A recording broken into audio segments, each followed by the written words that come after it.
today's war is started by the regular soldier, but ultimately is finished by the plaster and the painter and decorator.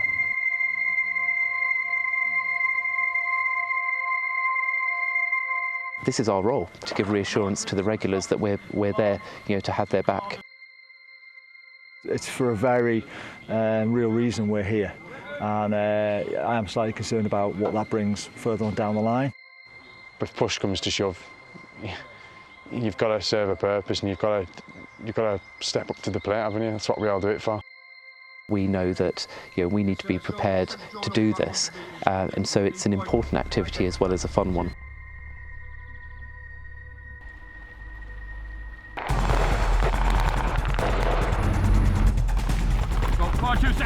Exercise Rhino Heart is the largest deployment of reserve soldiers since the Cold War.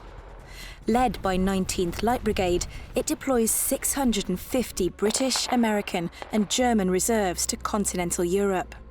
For ordinary civilians fitting military training around day jobs and families, the logistics of a big multinational exercise are far more challenging than for full-time soldiers. The whole point of this exercise is that it's about getting here.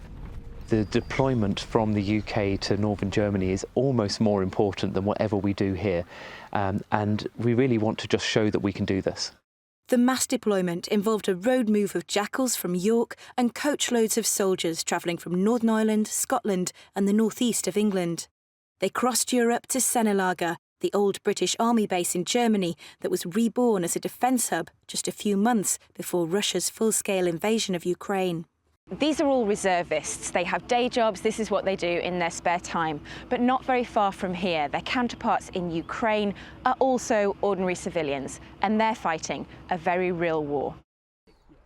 We're conducting a raid tomorrow, so right now we're just building the map. Moss is to use for all the woodlands. The stones that you see here are all the roads. Acorns for the buildings that we will be attacking tomorrow. Once we've identified the C2, we need to destroy it, so we need to come up with a plan of how we are going to destroy it. I'm thinking just hand grenades. There's always the challenges, because I always say to my troops, family first, then profession, then the reserves. And that means there's two priorities that sit over and above the reserve requirement. We've just delivered a set of orders to the company, and now the company's moving out into the open area behind us to conduct rehearsal of concept drills, which enables the troops to basically walk through exactly what we're going to do and physically place them, which helps them understand the plan. I started this trip wondering what it's like to be a gunner, and now I feel like a gunner. I know what it's all about, and I feel more confident in the role. Yeah. What's your day job? I'm a cornflake engineer. A cornflake engineer? A cornflake engineer. I'm the man that makes the cornflakes that sit on your breakfast table in the morning. Biggest challenge is the stag of a night time, I think. No one likes getting up at sort of 2 o'clock in the morning trying to keep their eyes open when it's chilly. The food, is rations. Got to complain about that because that's traditional for the army. Not the best. Good food, but not normally what I'd eat. The beginning, I got to admit I was a bit anxious, a bit nervous, because not sure what's happening, what's going to be. But it's the first week coming to the end, and I'm pretty much happy I survived. Success. It's success. I feel privileged, honoured, and now is about what I'm taking back and how I'm going to improve myself for the next exercise. I feel proud, the fact that I used to be an unfit guy, spending all of his time eating chocolate in front of the TV. Doing all this stuff is something that I would never have thought I would have done in a million years. And then now I'm making a statement and making an impact.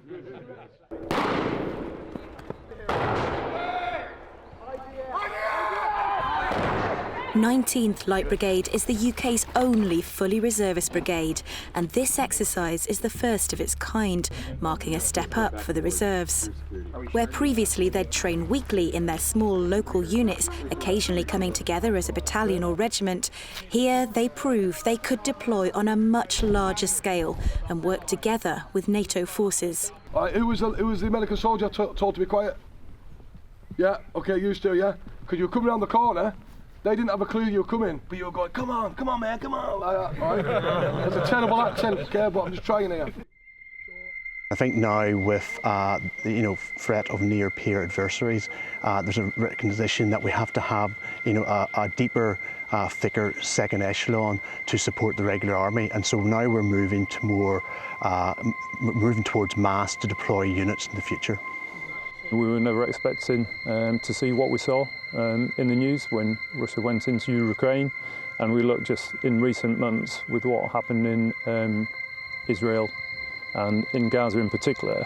The world's an uncertain place, so I would say any time is a good time to be reservist.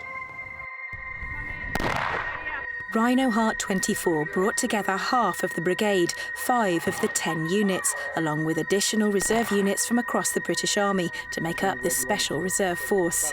Rhino Heart 25, which is already in the planning, will bring together the remaining 5 units, a demonstration that, if required, an entire brigade of trained reservists could mobilise to support regular forces within Nato. Hannah King, Forces News in Sennelager, Germany.